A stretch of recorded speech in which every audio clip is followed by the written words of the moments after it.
안녕하세요. 사주의 명인 연하신당입니다. 선생님. 네. 이제 제가 선생님을 이제 처음 뵀잖아요. 네네. 근데 젊으신 나이에 이제 신의 길을 가신 것 같아요. 네. 근데 어떻게 그렇게 되신 거예요? 저는 저희 엄마도 만신이세요. 그런데 이제 그건 나중에 이제 저희 엄마 만신이신 분은 나중에 말씀을 드릴 거고, 저는 저희 엄마가 만신이셨기 때문에 저는 제가 안 할 거라고 생각했어요. 남들은 다 그런 얘기를 하시더라고요. 야, 니네 엄마가 하면은 너도 곧 무당돼. 그런 얘기 많이 하셨었거든요. 근데 저는 뭐 제가 생각이 없는 건지 생각이 짧은 건지 아니면은 개념이 없는 건지 모르겠어요. 저는 근데 그냥 그런 생각을 했어요. 뭐 해도 그만이야. 그냥 그런 생각을 했었거든요. 뭐 나한테 신내림이 오면은 받아야지 뭐, 내 운명인데. 그냥 그런 생각을 했었는데 왔는지도 몰랐었어요, 저는. 근데 그분들이 보이시는 거야. 근데 그게 중학교 때, 고등학교 때부터 그게 보였었거든요. 근데 몰랐던 거지. 엄마한테 그런 얘기를 했었어요. 우연치 않게. 엄마, 나 횡단보도를 건너는데 나보고 차 조심하라고 갑자기 애기 동자가 조심해! 막 이러고 애기 목소리로 애기 동자들이 막 이렇게 뛰어댕기는 거야, 엄마. 근데 한복 입은 애기들이 막 이렇게 뛰어댕기는 거야. 그래서 내가 건너려고 했는데 무단횡단을 그때 하려고 했던 거였거든요. 하려고 했는데 내가 멈칫했는데 정말 오토바이가 쑥 지나갔어요. 정말 큰일 날 뻔했던 거였거든요. 그래서 엄마 완전 나한테는 수호천사 같아. 그런 일이 있었어. 근데 내가 이렇게 딱 정신 차리고 보니까는 아무도 없는 거야. 그냥 주변에 사람들만 있는 거야. 그러면서 근데 그때 처음 보게 된 거예요. 그 동자님을. 그렇게 보기 시작한 건 그때 처음이었고, 그리고 나서는 뭐 이제 엄마 기도 가실 때 따라갔다가 뭐 이제 폐허 같은데 이렇게 지나가다가 무슨 이제 가든 같은데 이렇게 가다가 저기에 누가 앉아 계시네? 뭐 누가 계시네? 그냥 생각지 않게 이렇게 그냥 얘기를 꺼냈는데 저희 엄마는 이제 속상하신 거죠. 저희 엄마도 아무리 무당이시지만 속으로는 엄마이기 때문에, 또 인간적인 엄마이기 때문에 우리 딸이 이건 안 했으면 좋겠다라는 생각을 많이 하시거든요. 그래서 저희 엄마도 계속 좀 자정하셔라 이러고 되게 좀 이렇게 많이 눌러주시고 하셨는데도 자꾸 발동이 됐나 봐요, 저는. 저는 좋았어요, 그냥 솔직하게. 저는 막 수호천사 같거든요. 막 다 나를 지켜주는 것 같았거든요. 그래서 저는 되게 좋았거든요. 근데 저희 엄마는 되게 마음이 좀 많이 아프셨을 것 같아요. 만약에 제 딸아이도 있지만 제 딸아이한테도 그런 일이 있다면 저도 좀 마음은 아플 것 같아요. 근데 생각하고 싶진 않아요, 아직까지는. 그냥 아직은 그냥 좋은 것만 생각하고 싶어요. 네. 보통 제가 이제 여기 선생님들 촬영할 때 제일 처음에 듣던 얘기가 무당은 공부를 하면 안 된다. 공부를 하면은 영이 흐려진다. 이런 얘기를 되게 많이 들었었거든요. 근데 되게 신기하게 선생님은 어머님이 무당이신데도 사주를 공부를 하신다고 들었어요. 근데 괜찮으신 거예요, 그건? 저는 이제 주특기가 사주예요. 철학인데 저희 엄마가 제가 그랬잖아요. 전에 이런 이제 자꾸 보이고 하니까는 이걸 좀 누르고 글문만 터서 차라리 이 길을 갈 것 같으면은 차라리 철학관 같은 좀 그런 일만 좀 했으면 좋겠다. 그런 생각으로 이 공부를 처음에 시작을 했어요. 저는 참 재미있더라고요, 이것도. 근데 그래도 저는 다 보였어요. 그리고 정식 이제 할아버지가 오시고 그러고 나서는 이런 문제는 조금 있어요. 왜 우리가 철학 공부를 자꾸 하면은 글문 할아버지가 자꾸 발동을 하시기 때문에 이 다른 신분들이 이렇게 발동을 하실 수 없다고 말씀하시거든요. 오실 수가 없다고. 전혀 그렇지 않아요. 그때 초반에 잠깐 그럴 수는 있다는 거예요. 왜냐면 이거에 너무 집중을 하고 있기 때문에, 공부에 너무 집중을 하고 있기 때문에 그런 것 뿐인 거지, 똑같으세요. 한결 같으세요. 할아버지 할머니는 다 똑같이 한결 같으신데 사람 인간적으로 느끼기에 그런 것 뿐이라는 거예요. 그러니까는 제 생각에는 저 같은 경우는 공부하면서 그런 건 없었던 것 같아요.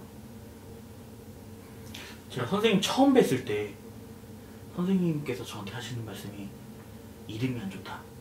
네. 전화번호가 안 좋다. 네. 이런 얘기를 해주셨거든요. 근데 사주 같은 거 공부하시면 그런 것도 보이시는 거예요? 그럼요. 사주 철학에서는요, 연, 월, 일, 시 이렇게 4개, 그거를 주라 그래요. 4주, 기둥을 4개를 세워서요. 4주, 그러니까 2글자씩 빼서 4주 8자라 그래요. 그럼 8글자가 되잖아요. 8글자가 되는데 대부분 시간을 모르시는 분들은 참 많으세요. 이거는 그러니까 좀 제외하고, 내가 태어난 연월일은 가장 중요한 거잖아요. 다른 사람이 대신해 줄 수가 없는 거잖아요. 그 태어난 연월일에 그거는 나만의 것인데 그거는 타고난 거예요. 타고난 건데 그거에 대한 나의 재물 운을 좀 더 끌어당길 수 있는 숫자, 그 다음에 관식, 이런 것들, 말 그대로 숫자, 그 다음에 색깔, 그 다음에 이름도 나에게 안 맞는 이름이면은 그거에 대해서 나를 생해줄 수 있는, 나의 사주에 더 보탬이 될 수 있는 이름으로 바꿔줄 수 있다는 거죠. 근데 내 사주가 별로 그렇게 좋지 않으면 그렇게 하시는 게 좋고, 내 사주가 원판이 너무 좋아. 그럼 굳이. 근데 내 원판은 너무 좋은데 이름도 별로야. 그럼 뭐예요? 그럼 중간밖에 안 가지. 이름도 좋고 사주도 좋고 그럼 완전히 따봉이죠. 네. 그러면은 저는 이름이 지금까지 좋다고 생각하고 살아왔는데 이름을 바꾸면 어떻게 바꿔야 돼요? 그거는 생년월일을 해서 풀어야 돼요. 그거는 그 자리에서 이렇게 푸시는 분들도 계신데, 그거는 제가 보기에는 좀 야로가 있다고 생각을 해요. 욕을 엄청 많이 먹겠죠. 이 방송을 보시는 분들은. 제가 욕을 엄청 많이 먹을 거예요. 근데 모르겠어요. 저는 지금까지 10년 정도, 10년 이상을 지금 공부하고 이런 생활을 하지만 그 자리에서 이렇게 이름을 바로 지어준다? 그건 제 생각에는 아닌 것 같아요. 그 사람 한 사람 이름을 가지고 최소한 하루는 연구를 해야 된다고 생각을 해요. 그 사람에 대한 예의라고 생각을 해요. 그래서 그 자리에서 바로바로 이름, 이렇게 날짜, 결혼 날짜도 그렇고, 이름도 그렇고, 그런 거는 좀 제 생각에는 아니라고 생각을 해요. 네, 그리고 또 하나. 이제 요즘에 핸드폰 없는 사람은 없어요. 네. 다 핸드폰 갖고 있는데 저한테 전화번호도 바꿔야 된다고 하셨거든요. 아까 말씀드렸잖아. 네. 나한테 생하는, 나한테 재물, 관 이런 것들이 나한테 도움이 될 수 있는 숫자가 있다고. 모든 사람에게는 그 숫자가 있어요. 나한테 도움이 되는 숫자, 나한테 있어야 되는 숫자, 나한테 악영향이 끼치는 숫자, 이런 것들이 있는데 나한테 도움이 되는 숫자로 그걸 바꾸시라는 거야. 무슨 뜻인지 이해하셨죠? 숫자 점이 가장 중요한 사람들은 어떤 사람들일까요? 이제 숫자를 다루는 회계 업무, 그 다음에 그 당시에 이제 경매라든가, 또 경매 또는 또 부동산업 하시는 분들, 금액을 어느 정도 쓰는 게 좋을까요? 그런 거라든가, 아니면은 또 연봉 협상을 하려고 하는데 얼마 정도 쓰는 게 저한테 유리한가요? 사장님도 마찬가지예요. 직원을 쓰려고 하는데 얼마를 쓰는 게 좋을까요? 저한테는 얼마를 쓰는 게 유리한가요? 만약 예를 들자면 나는 연봉이 5천만 원, 이 사람은 5천만 원 측정했는데 나한테는 유리한 숫자가 6자 들어가는 거야. 나는 사장님 입장에서는 조금이라도 덜 주는 게 유리하잖아요. 그러면 4,990 99,996원 이런 식으로 쓰셔도 된다는 거야.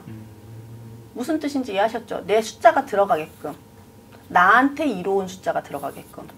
그게 가장 중요하다는 거예요. 아니, 제가 문득 든 생각인데, 그러면은 이제 전화번호, 전화로 영업을 하시거나 뭐 그런 그렇지. 분들도 되게 중요하시나요? 굉장히 중요하죠. 왜냐하면 사업을 하시거나 전화로 영업하시는 분들은 고객이 항상 전화 오게끔 해야 되니까. 이건 재물이랑 관직의 운이 가장 많이 끌어당기는 거기 때문에 자기한테 이롭게 하는 숫자이기 때문에 굉장히 중요한 거죠. 근데 모르시는 분들이 너무 많아서 전에 이런 방송을 한 번 한 적은 있었어요. 제 채널에 있기는 한데 모르시는 분들도 많으니까는 가장 중요한 건 본인 사주를 좀 알으셔서 색깔, 숫자 이런 걸 아시는 게 가장 좋으시죠. 그럼 사주에 맞는 색깔도 따로 있어요? 아, 그럼요. 그래서 옷이라든가 뭐 지갑이라든가 그런 것도 나한테는 어떠한 개개인마다 틀려요. 뭐 저도 이런 방송을 하지만 쥐띠는 뭐 갖고 다니세요? 이거는 사실 그냥 한 일부분일 뿐이고요. 사실상 피디님 같은 경우에는 예를 들자면 피디님 사주에 연월 일이 다른 사람 게 아니잖아. 본인 거잖아. 네네네. 그러니까는 이 본인만의 사주에 색깔과 숫자가 있다는 얘기야. 그러면은 이 색깔적인 면에서는 본인 같은 경우에는 뭐 녹색, 푸른색, 그 다음에 황토 색깔. 황토 색깔은 금 색깔도 해당이 돼요. 황토 색깔, 뭐 이런 계열이 본인한테는 굉장히 이롭고 좋다. 나한테는 재물도 끌어다니고, 그 다음에 관도 끌어당길 수 있는 색깔과 숫자이다 라고 생각을 하시면 되는 거야. 또 그럼 푸른색이면 청바지도 되는 거예요? 그럼요. 덕분에 오늘 좋은 걸 알아갑니다. 끝으로 한마디 해주시면. 좀 전에 뭐 피디님한테도 말씀을 드렸지만 가장 중요한 거는 본인 사주를 아셔야 돼요. 본인 사주를 아셔야만이 내가 지금 필요한 색깔, 숫자, 그 다음에 지금 내가 어느 방향으로 가는 게 좋은지, 그 다음에 직업 운은 어떤지, 직업은 지금 내가 이 계통으로 일하는 게 맞는 건지, 내 운에 맞는 지금 길을 가고 있는 건지를 알고 싶으시다면은 저희 연화신당으로 연락을 주세요. 그러면 언제든지 상담해드립니다. 감사합니다.